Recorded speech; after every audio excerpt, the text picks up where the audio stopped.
Yeah, sorry, I've never had problems with Zoom or Skype or anything, so I don't know, I can look into it, but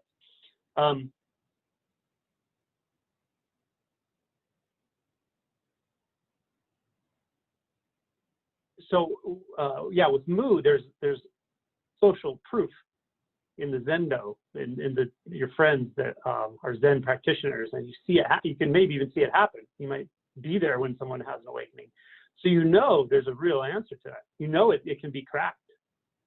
There's not, and you know there's no answer in any traditional sense of the word answer, but you know it can open. You can know Moo in your marrow. So that propels you, it compels you to dig, to just chip away at Moo. What is Moo? In any way you can possibly think about it. In any way you can feel into it. You just keep drilling down and keep investigating. Knowing at some point, knowing you're not going to get any conceptual answer ever, and yet you still keep going. That's pure inquiry.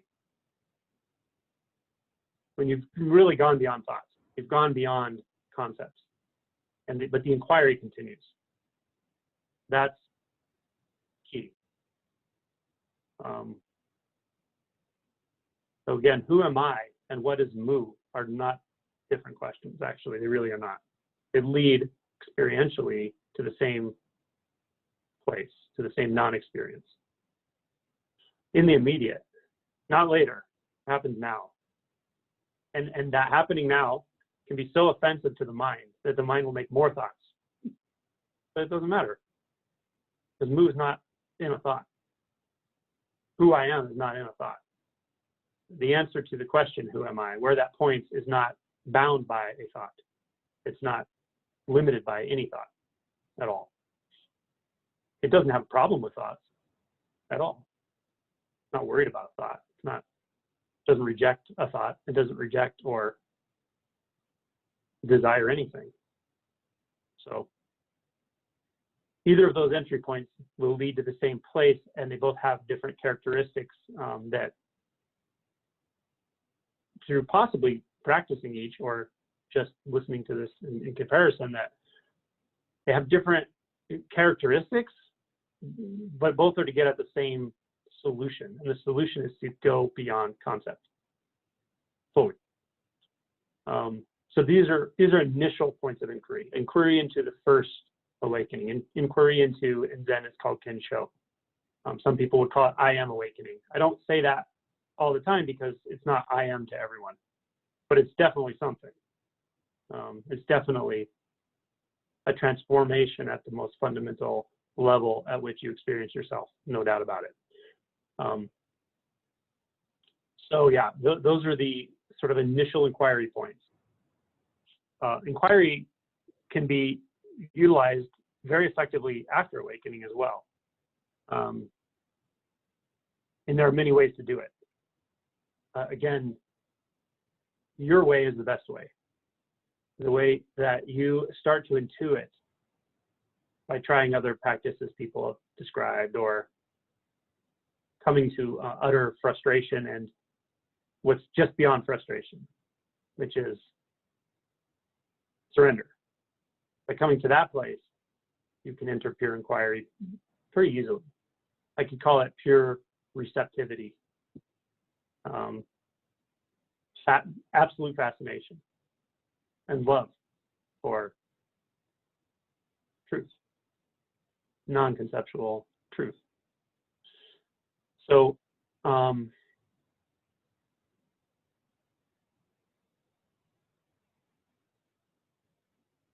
could say that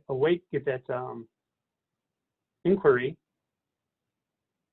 starts certainly before any sort of awakening. It starts as a practice. It feels like a practice, but there's something so magical about inquiry because it's really not a practice. But you don't see that until after the practitioner has collapsed into practice. Then you see it's a bridge, because what inquiry is at its core remains after awakening. not only does it remain, it compels so much more of your attention and your heart, because you see it's what's real. It's what's the underlying reality of experience, or the radiant nature of experience. It has this innocence to it. This innocence is like pure curiosity. Not curiosity with an agenda. If you can divorce curiosity from any sort of agenda or expectation, then you have it. Innocence is a very good word for it. There was a passage in one of the Gospels where Christ was talking to, I think, his disciples. He was talking to a group of men. And a child was trying to get through the crowd and look and see what the commotion was about. And that whoever Jesus was talking to was like pushing the kid out. You know, get out of here, kid. We're talking about adult stuff. And Jesus said, no. Until you learn to be like that child, you'll never enter the kingdom of heaven. It's very much what I'm pointing to. It's just like that. It's such innocence that it's here. It's here all the time. We're so sure that complexity is going to solve our problems. We're so sure that understanding vast amounts of whatever is going to solve the problem of birth and death. It won't ever. It can solve a lot of other problems. It can make your life in a practical way better, more functional. You can accomplish things, all that. That's great. Practical knowledge is fine. But all the practical knowledge in the world will never, ever solve the underlying problem of the fear of life. Distancing ourselves from our moment-to-moment experience. The tendency to do that we didn't choose to adopt. You never decided at some point in your life, I'm going to distance myself from intimacy. I'm going to feel isolated all the time. Like, we never decided that. These are forces that are buried in our subconscious. They're older than us. They're learned behaviorally, and these are ancient energies. They've been around a lot longer than we have. Also, I should say, those energies, they're almost like entities. You know, Eckhart Tolle calls it pain body, for instance. It's a great word, but it has a life force for sure. They have defense mechanisms. This is why shadow work is so powerful. But I should say, when I bring these energies up, that in no way do I mean you need to eradicate them, get rid of them. It's not like that at all. What you really need to do is let them teach you what they are. You'll think they're something. You'll think they're the last place you want to look. But only when you go to the last place you want to look fully do you see that's what you've always wanted. The freedom to be anything. The freedom to be anger, resentment, loss, grief, jealousy, whatever, stupidity, confusion, ignorance, all of it. It's fine. Joy, surprise, love. I mean, there's no boundaries in the depths of the emotion body when we don't make boundaries based on conditioning. And these are portals to freedom in the moment, in the living of life.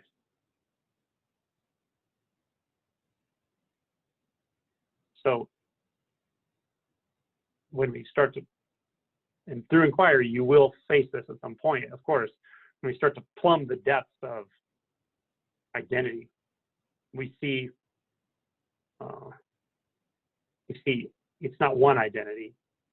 There's various identities, competing agendas, competing fears, fear of abandonment, fear of humiliation, fear of grief, fear of intimacy. We start to see these ancient energies deep inside of us. We're going to encounter them. So this is where unconditional love is very important, because most or all of our conditioning will tell us this isn't where you want to go. You want to go anywhere but here. That's what it'll tell us. It'll just say no. Don't want to go there. It may not say it in that language. It may just say it in distractions, thoughts. Oh, endless distraction. Oh, now I have to go do this. Now I'm interested in this and this and this and this and this. Practice different kinds of practices, spiritual reading, whatever it is. You know, we can distract ourselves in a million ways. That's what the no feels like a lot of times. It just feels like, oh, that's not interesting to me. I'm going to go check something else out, right? The best way to hide existential fear is to not even know you have it. That's the easiest way to hide it, right? Just build a persona that doesn't have that and think you're that persona, right? So, but at some point we're going here, right? So when things get really disorienting,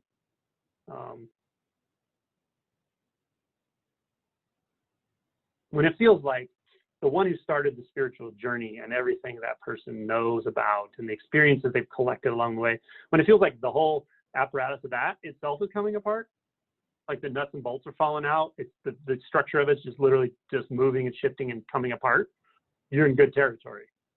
That's where I'm always pointing, for real. You know, it may sound like I'm talking about something conceptual or a process or a journey, but I'm always pointing here because this is where the fundamental division occurs. It's not an event that occurs. It's an ongoing movement in consciousness that's largely unconscious that we have the seed of when we become a self-aware being at 1 or 2 years old, 1.5 to 2.5 years old. But then it gets tremendously reinforced by interacting with other humans in a subliminal way. So we reinforce this whole framework of a collective and a personal persona that doesn't feel these existential terrors. We believe we're something else, like something that has will, something that can control its environment. But what we really want is to see what's at the depths, something that knows it doesn't control its environment, something that's very alive, very raw, and very innocent. It's hard to touch in here. I'm not going to say that it's super, you can just recognize, oh, there it is, I should just go there. Nothing in you will want to go there sometimes. Sometimes it will, but a lot of times nothing in you wants to go there. Like everything's saying don't go there. So I say, like, watch animals. Look how an animal moves. Look at a dog or a cat. Just watch it. When you're not messing with it, right? When you're not like trying to make it whatever. Just watch it in its natural movement, how it moves. Nature is a wonderful teacher. You'll see how innocence moves.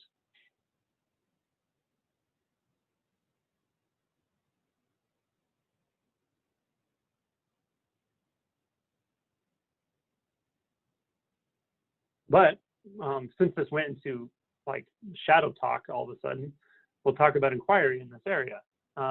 Inquiry is valuable here as well. But this kind of inquiry, unlike the first type I talked about, which is really to break us out of the conceptual, to realize we are not an individual and there's a world out there, to realize the sense of individuality and the sense of a world are never apart and they're just consciousness. That's the first movement. And that kind of inquiry I was describing is really for that movement. But this other type of inquiry can happen before or after that. It doesn't actually matter. This kind of inquiry comes on its own accord. You don't make it come. It will come to you.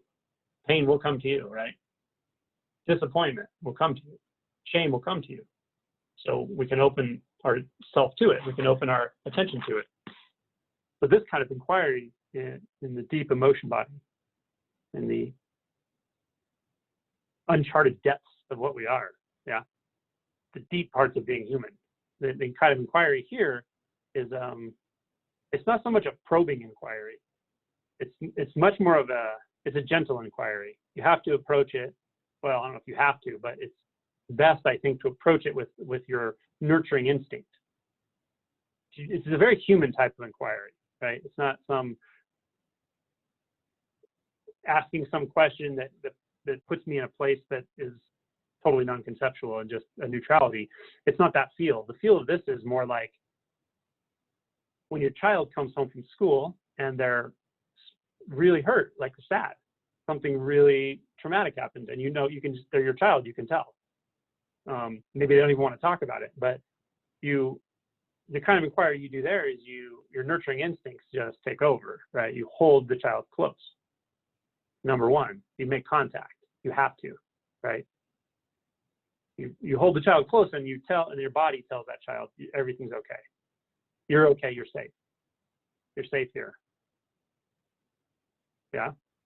The words for that would be I love you, but the contact is the most important. You're safe here. Yeah? You hold the child close, you help it regulate its nervous system. That's always the first step, yeah? So this is the same sort of thing with this type of inquiry. When we start to come in contact with something, whatever it is, resistance patterns, shame, guilt, frustration, resentment, helplessness is a big one. When we come in contact with these energies, let that contact occur. It's natural. It is a natural occurrence, but we will resist it. So if resistance comes, then we're okay with that. We'll make contact with resistance. How does it feel to resist? What is resistance in this moment? How's it moving? And then what is it in contact with? What's being resisted? What's being avoided here? And again, it's not an intellectual answer. It's not like a label to an emotion. That can come and that's fine. And it can be helpful. But ultimately, we want to really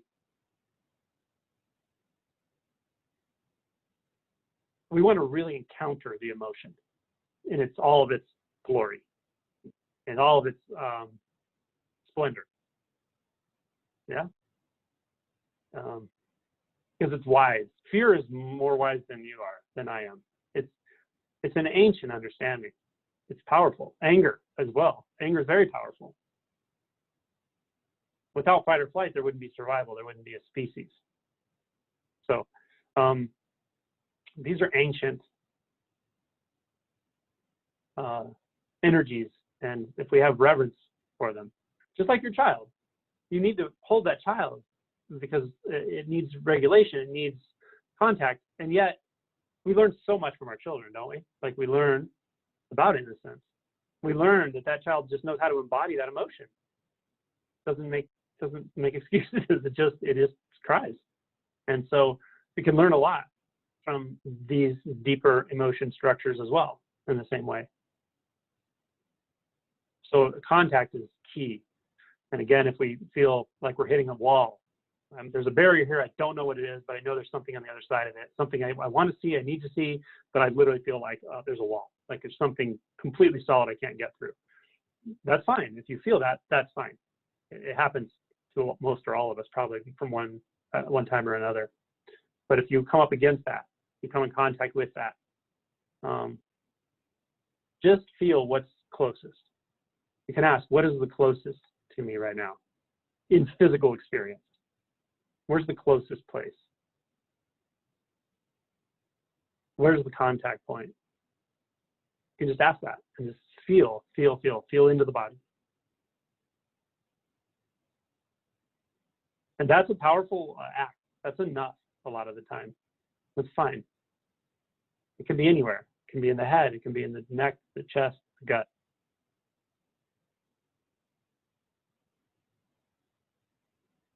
If you feel even more resistance, like you don't even want to see that there's a wall, like if something just keeps running, you can ask, what am I hiding from myself? What do I not want to see here? What am I resisting? And then again, just to the degree you can, let attention slide down into the body, or let the centers of energy in the body just illuminate themselves, however that happens for you.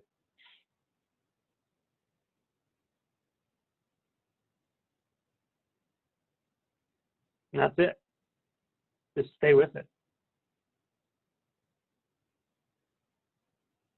This is potent shadow work.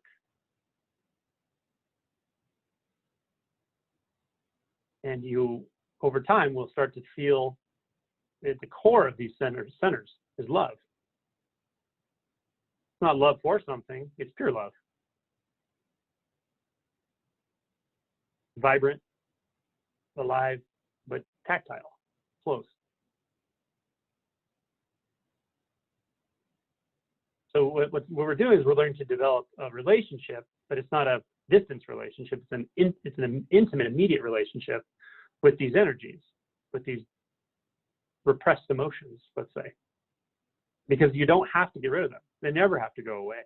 That's the language of resistance. When's this going to go away? How can I get rid of it? How do I inquire it away? How do I, whatever, heal it? Healing is kind of a violent word when it comes to this stuff, I think. It can be, depending on how you use it.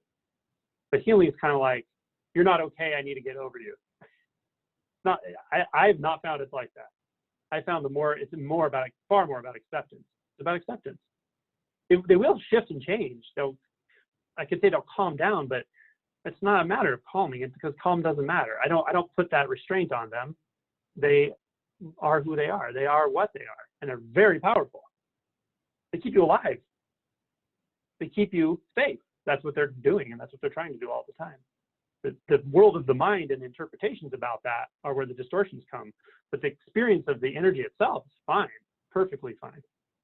And it's always rooted in the body mind. It's always rooted in the body, the physical sense. Sensation, sensation, sensation. So we develop a relationship, you could say. I don't sit here and think about it or talk about it, but I feel it very intimately. And then we start, I don't talk about self-love because I think it's a confusing topic, sort of, but this is probably the closest thing to what I would call self-love. It's a love emanating from the physicality of the body. It's the love of being in the world, of creation. It's too close to be mine, even.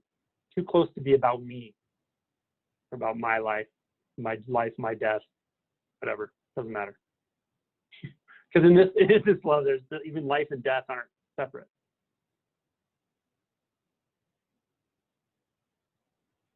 So these entry points, these portals are so powerful, so important. And in my estimation and my experience with myself and with other people I've worked with, you've got to go here at some point. One way or another, you're going down through this. If you don't, your realization can stay kind of intellectual in a way. I mean, you can still be awake, but you want to know maximum exertion. This is where you have to go. Maximum exertion is just a fancy Zen term, a Dogen term. It just means that the universe is coming forth to create the experience of this. It's also coming forth to create the experience of sound. Full exertion, but it's effortless exertion. Everything creating one thing. Everything creating one unique thing, an experience, an expression, again and again and again and again. It's the impulse of creativity constantly.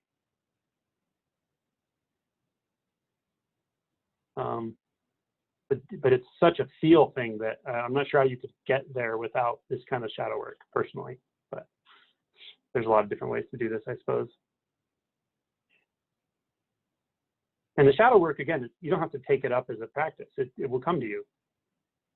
It will come to you. You can ask yourself throughout the day, what am I feeling? Feelings don't have to be a big dramatic thing with a story. They can be very subtle energies, but the little bit of frustration when you're trying to send an email to someone or trying to make something on your computer work and it gets a little frustrating, that little bit of frustration can actually trigger an unconscious pattern for hours. You can be in your head or in distractions and all that sort of thing, simply because first of all, you didn't notice what was here. That frustration was like, knock, knock, knock, I'm here. Life made the conditions for me to come, right? And so that's number one. Number two, though, is we haven't really integrated frustration. We don't feel it fully. It's not just part of this. Yes. And that's all it wants to be. Everything in the universe just wants to be what it is. So when we say no to any part of our experience, and we often do that habitually, not overtly. When we say no to any part of our experience, we're playing hide and seek. We're hiding something from ourselves, and only human consciousness can seemingly do that. Because it's what's complex enough to create a subject and object, seemingly. So we hide something, and then we seek what we think is something else. But we're actually seeking what we just hid. I mean, it really is like that. And sometimes when these things, these sort of vasanas break open in life, like say the belief that someone out there is going to make me happy, like the opposite sex, a lover or something. That we have these deep-seated beliefs that somehow that person's going to show up or, you know, save us somehow. This is a very common, almost ubiquitous among humans, this vasana, this deeply rooted belief complex. But when something like that breaks open, when you actually see through it and you realize, oh, you almost remember when you decided to chase it. You can almost remember when you made this really innocent mistake of going into your mind and projecting a mental image and then chasing that image. You may or may not see that, but it doesn't really matter. The point is, you start to get the sense of it, that the mind is all about seeking. Thoughts are about seeking, creating a mental object, pretending it's not already here, and then seek.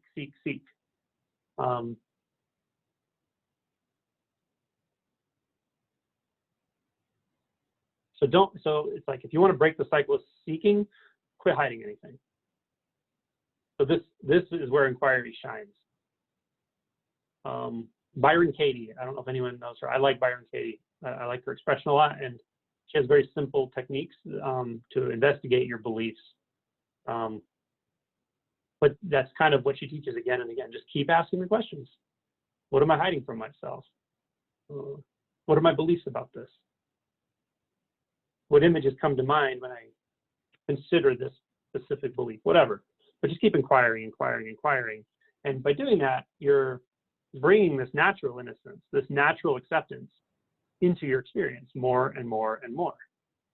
And at some point, again, you see that it was never a practice.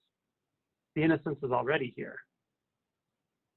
This lines up with the sense of being a doer, and then you feel like you're doing something, you feel like you're doing a practice, you're doing an inquiry, and at some point you realize that the energy that was doing that was perceived as a separate, that was perceived as a will being used by a separate entity. You realize that's just the way you were seeing it. It actually was never like that.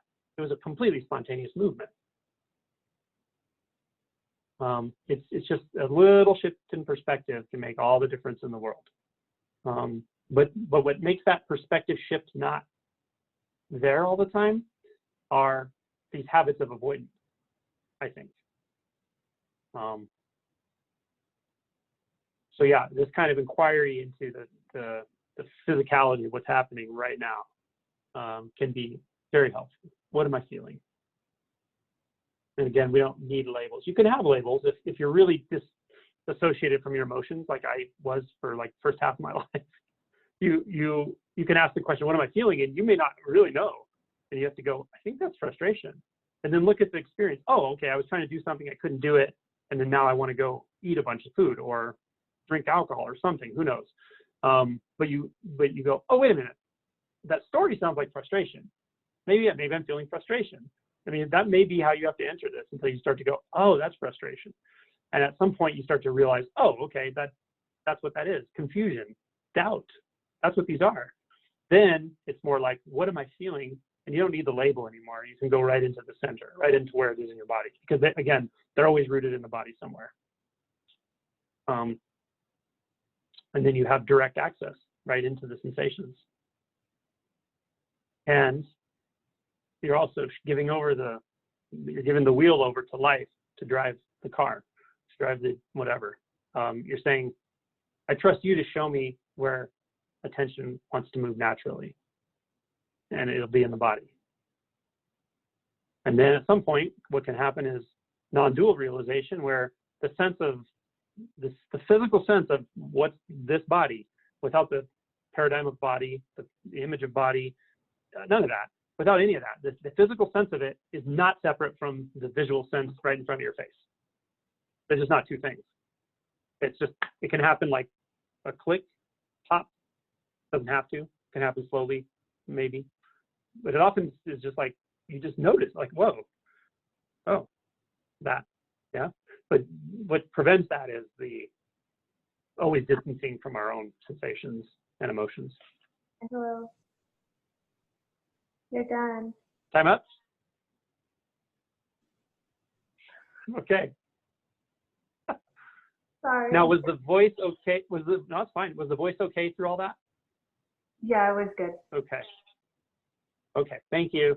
Everybody, we'll see you soon. Enjoy lunch.